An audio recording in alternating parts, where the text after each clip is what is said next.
1800 hours Pakistan Standard Time. Assalamu alaikum. This is Radio Pakistan. The news read by Aisha Nayab. First, the headlines. Prime Minister expressing serious concern over the horrifying campaign against the sacrifices of martyrs has called for a deep reflection on the direction it is taking us as a nation. Pakistan's ambassador to China says Islamabad firmly believes in one China principle and supports sovereignty and territorial integrity of the country.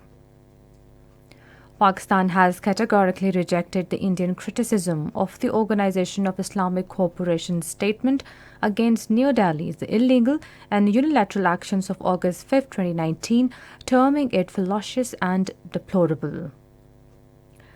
In Indian illegally occupied Jammu and Kashmir, the Indian authorities have imposed a curfew-like restrictions in Srinagar and suspended internet to prevent traditional 8th and 10th Muharram processions.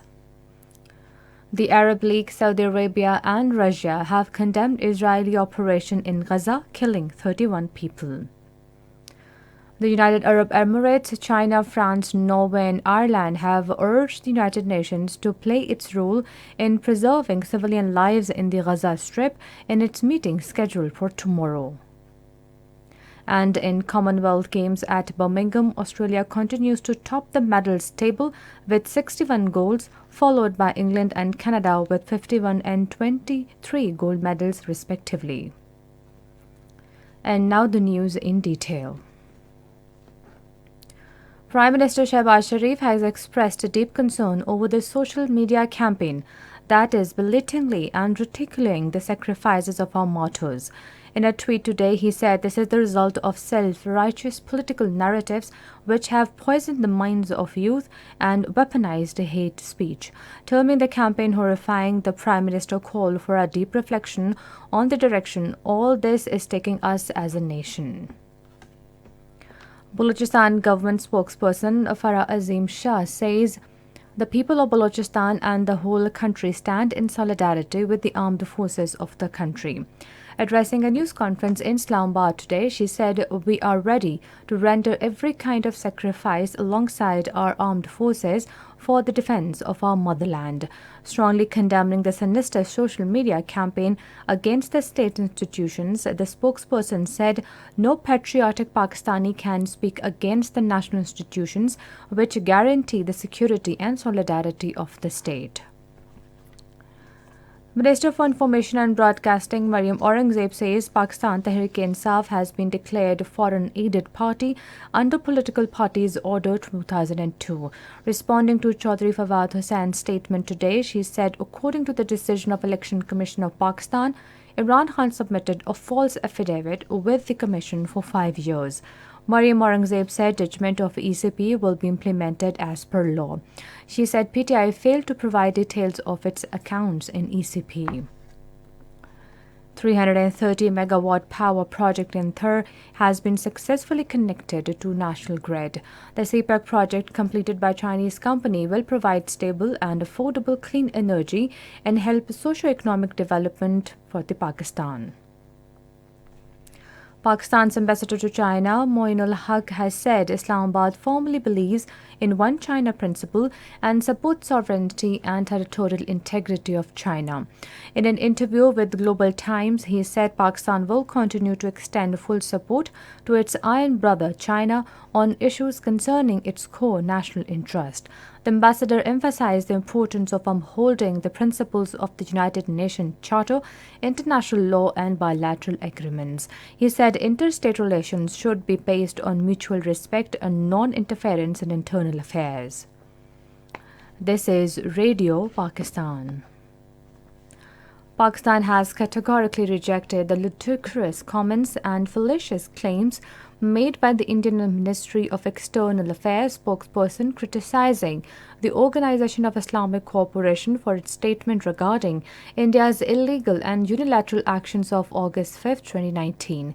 The Foreign Office in a statement today said India's hubris in this regard is deplorable. It is indeed astounding to see an unabashed practitioner of Hindutva to accuse others of bigotry or communal agenda. The statement said equally appalling showing is the audacity of an established serial violator of human rights and purveyor of state terrorism, pointing accusing fingers towards others.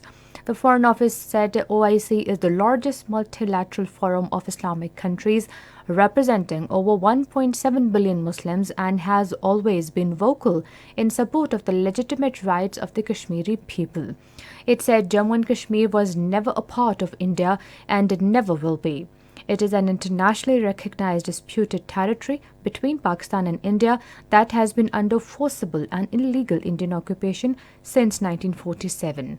The Foreign Office said the dispute remains on the agenda of the United Nations Security Council for nearly 75 years. The relevant United Nations Security Council resolution pledged to Kashmiris their inalienable right to self-determination to be exercised through a free and impartial plebiscite under the auspices of the United Nations. In Indian illegally occupied Jammu and Kashmir, the Indian authorities have imposed curfew-like restrictions in Srinagar and adjoining areas and suspended internet services to prevent traditional 8th and 10th Muharram processions. According to Kashmir Media Service, restrictions were particularly imposed in Ram Munshi Bagh, Koti Bagh, Maisuma, Khalarkhud, Shahid Ganj, Shergari, Batamalo, Kanyad and Karan Nagar areas of the city. The Muharram procession from Guru Bazar to Lal Dal Gate in Srinagar were not allowed. The Palestinian presidency has condemned the Israeli violence in Gaza, calling it dangerous, and asked international community to stop aggression and provide them international protection. According to media reports, residents in Ramallah took to the streets in spontaneous protest to call for retaliation. Meanwhile, in continued and unabated Israeli airstrikes and rocket attacks at Gaza, 31 Palestinians were martyred, including 6 children, and more than 200 injured. Dozens of Palestinians have been arrested in raids across the occupied West Bank. Meanwhile, Saudi Arabia has also called on the international community to take all efforts to end the long-running conflict between Palestine and Israel.